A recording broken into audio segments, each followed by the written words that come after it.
റാന്നിയിലെ വലിയ പള്ളി. ഇപ്പം നമ്മൾ റാന്നിക്കടുത്തുള്ള മിനർവാപ്പടി എന്ന് പറയുന്ന സ്ഥലത്താണ് ഇരിക്കുന്നത് കേട്ടോ. ഇപ്പം നമ്മൾ എരുമേലിയിൽ നിന്നൊക്കെ വന്ന വഴിയാണ്. ഇവിടെ ഒരു സ്കൂൾ കാണാവേ, SC higher secondary school Ranni UP section. നമുക്ക് മുന്നോട്ട് പോയി കഴിഞ്ഞാൽ റാന്നി ടൗണിലോട്ട് എത്തുവേ. ഇത് റാന്നിയിലെ 1 വേ ആണ് കേട്ടോ. അതിൽ നമുക്ക് അങ്ങോട്ട് പോകാൻ പറ്റില്ല, വാഹനങ്ങളൊക്കെ ടൗണ് കൂടാതെ അവിടെ നിന്ന് ഇങ്ങോട്ട് വരുന്ന വഴിയായത്. പെട്ടെന്ന് നോക്കുമ്പോൾ നമുക്ക് ഈ റാന്നി ടൗണേ ഒരു ഇടുങ്ങിയ ടൗണ് പോലെ തോന്നുവേ, പക്ഷേ നല്ല വീതിയൊക്കെ ഉണ്ട് റോഡിന്. ഇത് റാന്നിയിലെ ഇട്ടിയപ്പാറ ജംഗ്ഷനാണ് കേട്ടോ.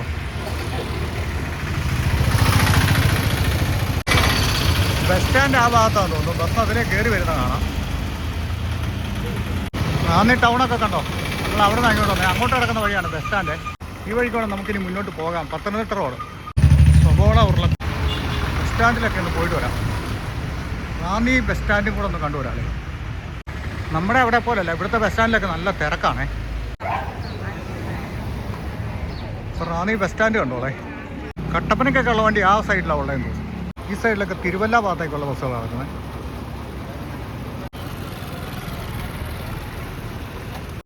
റാന്നി ടൗണൊക്കെ നല്ല ടൗണാണ് കേട്ടോ. അങ്ങനെ വന്നപ്പോഴത്തേക്ക് ഇവിടെ ഒരു ഹോട്ടലിൻ്റെ ബോർഡ് കാണും. ഇതിലേ വന്നാൽ ഞാൻ ഈ ഹോട്ടലിൽ കയറാറുണ്ട്. ഇവിടെ കാറ് കിടക്കുന്നുണ്ട്, ഫുള്ളായിട്ട് കാണത്തില്ല. ചോറൊക്കെ കൊണ്ടിട്ട് മെല്ലെ പോവാം. ഇപ്പം നമ്മൾ റാന്നിയിലാണേ. നമുക്കൊരു ചോറൊക്കെ കൊണ്ടിട്ട് മെല്ലെ പോവാം. തടിയൂർ ഭാഗത്തേക്ക് പോകാനാണ് ആലോചിക്കുന്നത്. ആ വഴിക്ക് പോയാൽ കുറച്ച് കാഴ്ചകളൊക്കെ കാണാനുണ്ട്. ചോറ്, സൈഡ് കറി, ഇനി പരിപ്പോ സാമ്പാർ എന്തെങ്കിലുമൊക്കെ കൊണ്ടുവരാമെന്ന് പറയുന്നുണ്ട്. നമ്മളിവിടെ ജംഗ്ഷൻ കണ്ടോ, ആ ജംഗ്ഷനിൽ നമ്മൾ തിരുവല്ല റൂട്ടിലേക്ക് ഒന്ന് പോയി നോക്കാവേ. ആ വഴിക്ക് എന്തെങ്കിലും കാഴ്ചകൾ കിട്ടുമോ നോക്കാം. നമ്മൾ തടിയൂർ റൂട്ടിലേക്ക് കയറി കേട്ടോ. ഈ ഒരു ഇരട്ടപ്പാലമൊക്കെ കണ്ടോ അവിടെ നിന്ന് ഇങ്ങോട്ട് വരുമ്പോൾ. ഈ റൂട്ടിലാണ് പോകേണ്ടത്. അതാണ് 1 വേ ഇട്ടിയപ്പാറ ടൗണിലോട്ട് പോകുന്നത് കേട്ടോ. നമുക്ക് ഈ വഴിക്ക് പോകണേ. നമ്മൾ ഈ തടിയൂർ പോകുന്ന വഴിക്ക് ഇവിടെ ഒരു ജ്ഞാനായ പള്ളിയുണ്ടേ. ഇതൊക്കെ ഒരുപാട് വർഷം പഴക്കമുള്ളൊരു പള്ളിയാണ് കേട്ടോ. അതിൻ്റെ ഒരു ഇതൊക്കെ നോക്കി, എത്ര വർഷം മുമ്പുള്ള പള്ളിയായിരിക്കും അല്ലേ. ഒരു പള്ളിയും കൂടെ കണ്ടു നോക്കാം കേട്ടോ. പള്ളി കാണുന്നതൊന്നും തോന്നരുത്. ഈ പള്ളിയൊക്കെ ഒരുപാട് വർഷം പഴക്കമുള്ള പള്ളിയാണേ. സെൻറ്റ് തോമസ് വലിയ പള്ളി 1742 പള്ളി കേട്ടോ. പള്ളി അവിടെയാണ്.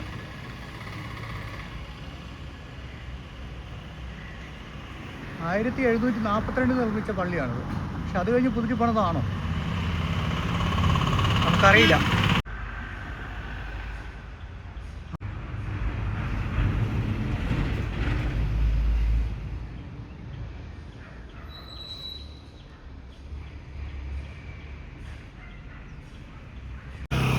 ഇവിടത്തെയൊക്കെ വീടുകൾക്കൊക്കെ ആ റബ്ബർ തോട്ടത്തിലുള്ള വീടൊക്കെ വരുമ്പോൾ അതിനൊക്കെ നല്ല പഴക്കമുള്ള വീടുകളാണേ.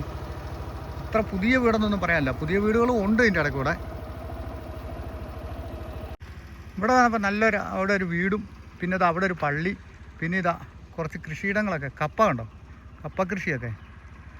കൃഷി കാഴ്ചകളൊക്കെ ഇങ്ങോട്ട് ഇറങ്ങിയിട്ട് അധികം കിട്ടിയില്ലായിരുന്നു. കപ്പയുണ്ട്, കവുങ്ങുണ്ട്, വാഴയുണ്ട്, പിന്നെ തെങ്ങുണ്ട് അതിൻ്റെ ഇടയ്ക്ക് കൂടെ. എന്തായാലും ഒരുപാട് നല്ല ഭംഗിയുള്ള കാഴ്ചകൾ നമുക്കിവിടെ കിട്ടുന്നുണ്ട്. അതിലുപരി ആ പള്ളിയും വീടും ഒരു വേറെ ലെവലാണ്. മുന്നിലേക്ക് ഒരു ജംഗ്ഷൻ വരുന്നുണ്ട്. നെല്ലിക്കാമണ്ണ്, അരുവിക്കൽ, അങ്ങനെയൊക്കെ അവിടെ എഴുതിയിരിക്കുന്നത്. വഴി തിരിഞ്ഞു പോകുന്നുണ്ട് ഇവിടുന്ന്. തടിയൂർ പോകുന്ന വഴിക്ക് പൂവമ്മല എന്ന് പറയുന്ന സ്ഥലത്താണ് നമ്മളിപ്പോൾ നിൽക്കുന്നത് കേട്ടോ. ഞാനീ വന്ന വഴിക്ക് കപ്പയും കാച്ചിലും ഒക്കെ വഴി സൈഡ് വെച്ച് വിൽക്കുന്ന ഒരു ചേട്ടനെ കണ്ടായിരുന്നേ. ആ ചേട്ടനോട് ഞാൻ ചോദിച്ചു അതിൻ്റെ വീഡിയോ എടുത്തുണ്ട്. പുള്ളി എന്ത് ചെയ്താൽ സമ്മതിക്കില്ല അത് എടുക്കാനായിട്ട്. കപ്പയും കാച്ചിലും ഒക്കെ എടുക്കുന്നതിന് എന്നെ ഇപ്പോൾ കുഴപ്പമിരിക്കുന്നത്. പുള്ളി എടുക്കണ്ടെന്നല്ലേ ഉള്ളൂ. പുള്ളി സമ്മതിച്ചില്ല, ഞാൻ എടുത്തുമില്ല കേട്ടോ. ഇതുകൊണ്ട് ഈ പൂവമ്മല ഇവിടെ നല്ല വാഴത്തോട്ടം, കപ്പത്തോട്ടം, കവുങ്ങ്, തെങ്ങ്, എന്തെല്ലാം കൃഷികളാണ് നോക്കിയേ.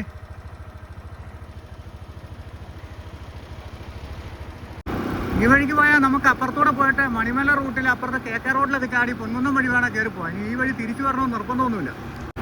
അപ്പുറത്തെ കോഴഞ്ചേരി വഴിക്ക് വേണേലും പോകാമായിരുന്നു കേട്ടോ. പക്ഷെ ഞാൻ ആ വഴിക്ക് പോയില്ല. അതിലെ പോയാൽ ദൂരം കൂടുതലാണ്. തിരുവല്ലക്കൊക്കെ പോകാൻ ഇതാ എളുപ്പം വഴിയേ. ഇപ്പം നമ്മൾ പ്ലാക്കമൺ എന്ന് പറഞ്ഞ സ്ഥലത്താണ് നിൽക്കുന്നത്. ഇടത്തോട്ട് കിടക്കുന്ന വഴിക്ക് പോയാൽ പേരൂർച്ചാൽ, കാർമേൽ ചർച്ച്, അങ്ങനെയൊക്കെയാണ് കേട്ടോ. നേരെ പോയാൽ തടിയൂർ, തിരുവല്ല. പ്ലാക്കമൺ ജംഗ്ഷനാണേ. ഇവിടുന്ന് അങ്ങോട്ടൊരു വഴിയൊക്കെ പോകുന്നുണ്ട്. പക്ഷെ ഇവിടെ ഉണ്ടല്ലോ ഒരു ആൽമരവും പഴയ കെട്ടിടങ്ങളൊക്കെ ആയിരുന്നു, നല്ല ഭംഗിയുള്ളൊരു സ്ഥലമാണ്. ഇവിടെ ഒരു ജംഗ്ഷൻ്റെ പേര് കണ്ടോ, പൊറോട്ട ജംഗ്ഷൻ. അങ്ങനെ ഒരു ജംഗ്ഷൻ ഉണ്ട് അപ്പുറത്ത് കേട്ടോ. അപ്പുറത്തല്ല, ഈ കാണുന്നതാണ് പൊറോട്ട ജംഗ്ഷൻ. നമ്മളെ മാങ്കുളത്തെ ഇതുപോലെ അല്ലേ, കുവൈറ്റ് സിറ്റി പോലെ. അടിയൂരേക്ക് ഇനി കുറച്ച് ദൂരം കൂടെ ഉള്ളു കേട്ടോ.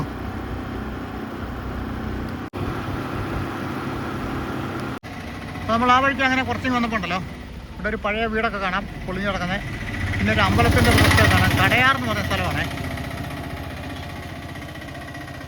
അത് നമ്മൾ തടിയൂർ പോകുന്ന വഴി കടയാർ, ഇവിടുന്ന് പുത്തൻ ശബരിമല എന്ന് പറഞ്ഞ അമ്പലത്തിലോട്ട് പോകുന്ന വഴി. അത് ഇതിലൊരു 1.5 കിലോമീറ്റർ പോകണമെന്ന് പറഞ്ഞേ. എന്നാൽ പുത്തൻ ശബരിമല അമ്പലം പോയി കണ്ടിട്ട് വന്നാലോ. ഇവിടുന്ന് 1.5 കിലോമീറ്റർ ഉള്ളൂ പുത്തൻ ശബരിമല അമ്പലത്തിന് അങ്ങോട്ട്. നമുക്കതൊന്ന് പോയി കണ്ടിട്ട് വരാവേ.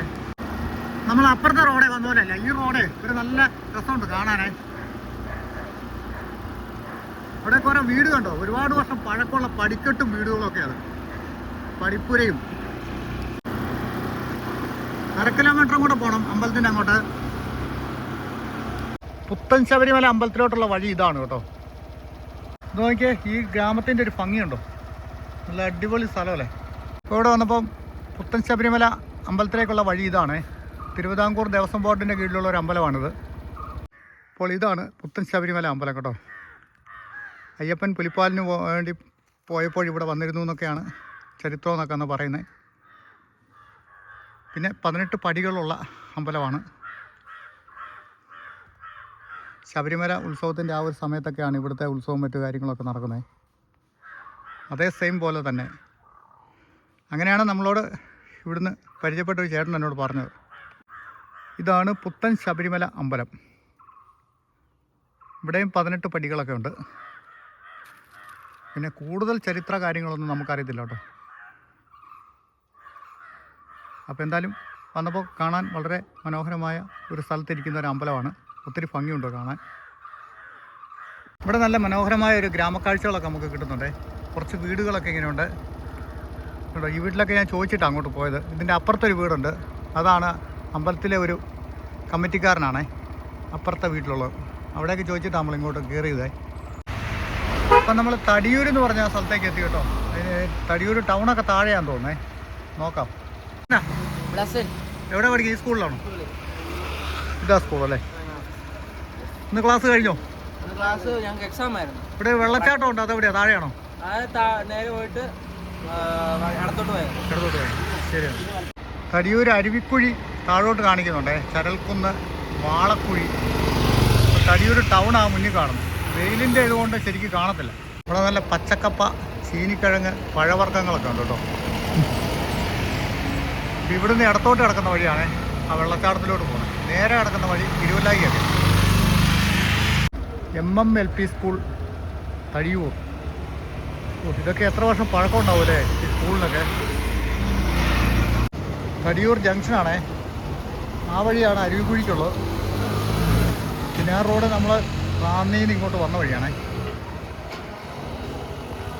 ഇത് തിരുവല്ല പോകുന്ന വഴി. വെള്ളച്ചാട്ടത്തിനടുത്തേക്കുള്ള റോഡ് നല്ല റോഡാണല്ലോ. അങ്ങനെ തടിയൂർ നമ്മളിപ്പോൾ അരുവിക്കുഴി വന്നു കേട്ടോ. അരുവിക്കുഴിയിലെ കുറേ കാഴ്ചകളൊക്കെ കാണാം. വന്നപ്പോൾ ഇതുപോലുള്ള ഒരു കാഴ്ചയാണ്. നല്ല വളരെ ഭംഗിയുള്ള ഒരു പ്രദേശമാണ്. കുറച്ച് കടകളൊക്കെ ഉണ്ട്. പിന്നെ ഇവിടെ അരുവിക്കുഴിയിലോട്ട് ഇറങ്ങി പോകുന്ന വഴിക്ക് ഇവിടെ ഒരു ചേട്ടൻ്റെ ഒരു കടയുണ്ട്. ചേട്ടനോട് ഞാൻ ഒരു സോഡയൊക്കെ കുടിച്ചേച്ച് താഴോട്ട് പോകാമെന്നൊക്കെ വിചാരിച്ച്. ചേട്ടൻ്റെ പേരെന്നാടാ? ബാബു. ഇവിടെ കച്ചവടം അച്ചായൻസ് സ്പെഷ്യൽ ചായ കോഫി അല്ലേ. അപ്പോൾ ചേട്ടൻ വെള്ളം എടുക്കട്ടെ, നമുക്ക് താഴെ പോയി കണ്ടിട്ട് വരാം. ഇത് അരുവിക്കുഴി വാട്ടർഫാൾസിൻ്റെ പത്തനംതിട്ട ടൂറിസം ഇതിൻ്റെയൊക്കെ ആയിട്ടുള്ള ഒരു കെട്ടിടമാണേ. അപ്പം ഇതിനുള്ളിലൊക്കെ നമുക്ക് ഇങ്ങനെ കയറിയിരിക്കാൻ വെയിലത്തൊക്കെ. പിന്നെ മറ്റു കാര്യങ്ങൾ എങ്ങനെയാണെന്ന് അറിയത്തില്ല, അവിടെ ചോദിച്ചാലേ അറിയത്തുള്ളൂ. പിന്നെ നമുക്ക് ഈ വഴിക്കാണ് അവിടെ പോകേണ്ടത്, അരുവിക്കുഴിയിലേക്ക്. അപ്പോൾ അങ്ങോട്ട് പോയി നമുക്ക് അന്വേഷിച്ചിട്ട് വരാം.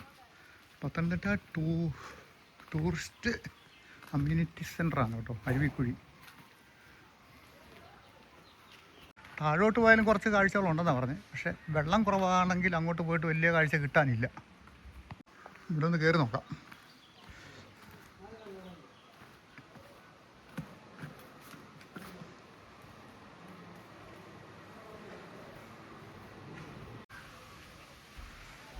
വെയിൽ കാരണം എവിടെ നോക്കിയാലും പ്രശ്നം കേട്ടോ. നമ്മൾ ആ അപ്പുറത്ത് കണ്ടോ, അരുവിക്കുഴിയിലെ വെള്ളം 2 തട്ടായിട്ട് വന്ന് താഴോട്ട്, 2-3 തട്ടായിട്ട് താഴോട്ട് പതിക്കുകയാണ്. വെള്ളമുള്ള സമയത്താണ് കാണാൻ നല്ല ഭംഗിയാണ്. അപ്പുറം പോയി നോക്കിയാലും ഇതുപോലെയൊക്കെ, എന്നാലും പോയി നോക്കാം.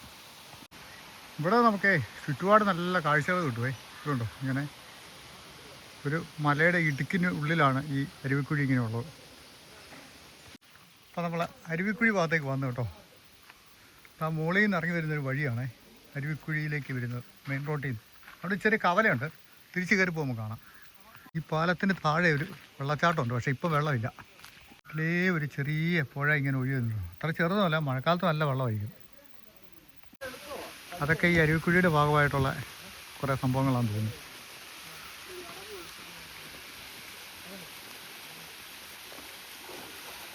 ഇവിടെയാണ് ഈ വെള്ളം ഒഴുകുന്നത്. ഇവിടെ താഴെ ഒരു ഹട്ടൊക്കെ ഉണ്ട് കേട്ടോ. നല്ല പൊരിഞ്ഞ വെയിലും. വെള്ളം താഴെയില്ല, അല്ലേ ഇറങ്ങി നിന്നാൽ വെള്ളം ചാടുന്നത് കാണാമായിരുന്നു. അത് ടൂറിസത്തിൻ്റെ ഭാഗമായിട്ടുള്ള സംഭവങ്ങളൊക്കെ കാണാം പണിത് വെച്ചിരിക്കുന്നത്. ഈ ഒരു പാലമില്ലേ, ഇതിൻ്റെ അടിയിൽ കൂടെയാണ് വെള്ളം താഴോട്ട് വന്ന് ഒഴുകുന്നത്. പക്ഷെ ഇപ്പോൾ വെള്ളം ഇല്ലാത്തതുകൊണ്ട് കാണാൻ ഒരു ഭംഗിയില്ല, ചെറുതായിട്ട് വെള്ളമുള്ളൂ.